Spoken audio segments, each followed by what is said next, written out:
안녕하세요. 오늘은 1975년 3월 15일자 일본어 녹취 자료 마음의 원점 올바른 마음이란 이런 제목의 발췌본을 좀 깊이 들여다볼까 합니다. 네, 안녕하세요. 이 자료고 보니까 특정 영적 탐구 그룹의 기록 같은데요.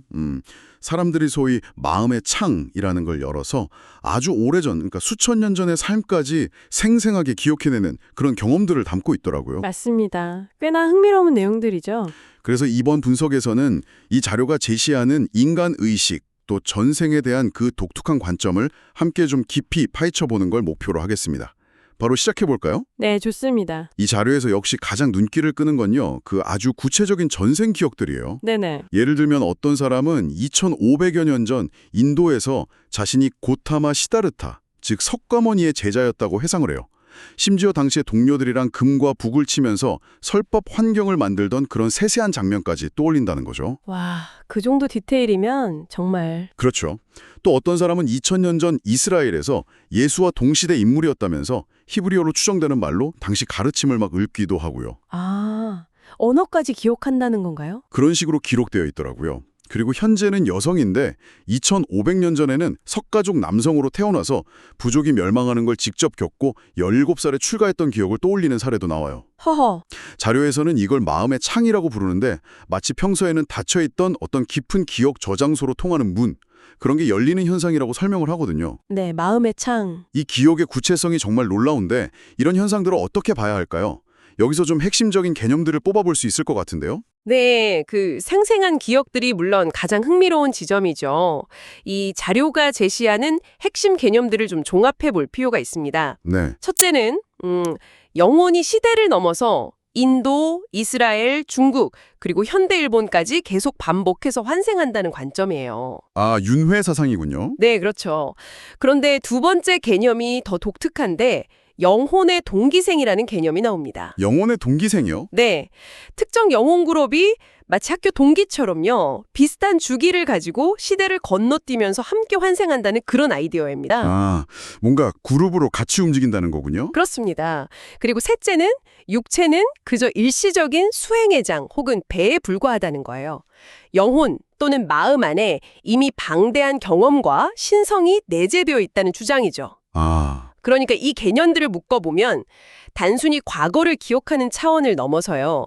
우리 존재 자체가 어떤 시공간을 초월한 거대한 영적 네트워크의 일부이고 또 각자의 영혼이 특정 주기나 그룹을 이루면서 함께 성장한다는 그런 그림을 제시하는 거죠. 영혼의 동기생이라던가 내재된 신성 같은 개념들을 듣고 보니까 자료에서 왜 우리 마음을 화석화된 심장 같다고 표현했는지 조금은 알 것 같아요. 네, 그렇죠. 어떤 의미일까요? 현재 삶의 습관이나 고정관념 같은 것에 갇혀서 그런 깊은 연결이나 본래 가능성을 다 잃고 산다, 그런 뜻이겠죠. 맞습니다. 그런 맥락으로 해석할 수 있겠네요. 그리고 그 7세기 중국 현장법사의 제자였다고 해상하는 인물의 이야기도 참 인상 깊었는데요. 아, 네. 그 부분도 있었죠. 모든 가르침의 핵심은 결국 자기 마음 안에 신성이 있다는 것, 그리고 괴로움조차도 외부 탓이 아니라 자기 마음에서 비롯된다는 것을 아는 것이라고 강조하더라고요. 네, 자기 마음이 근원이라는 점을 강조하는 거죠. 여기서도 육체를 잠시 빌려 타는 배에 비유하던데 이 비유는 역시 영혼이 주체고 육체는 도구일 뿐이다. 이걸 좀 명확히 하려는 의도로 읽히는데 맞을까요? 정확합니다. 육체를 배나 수행의 장으로 보는 것은 말씀하신 대로 영혼 혹은 마음이 본질이고 육신은 그 경험을 위한 일시적인 도구라는 관점을 강조하는 표현이죠. 네. 특히 그 6, 7세기 중국 천태산에서의 수행을 기억하는 분이 언급하는 지관 수행도 같은 맥락으로 볼 수 있습니다. 아, 지관 수행이요? 네, 이게 단순히 과거를 돌아보는 반성을 넘어서요. 뭐랄까, 마음의 시끄러움을 잠시 멈추고 사물과 자기 마음의 본질, 그러니까 그 내면의 신성을 깊이 꿰뚫어보는 그런 통찰 수행을 의미하는 것 같아요. 멈추고 본다. 지관? 그쵸?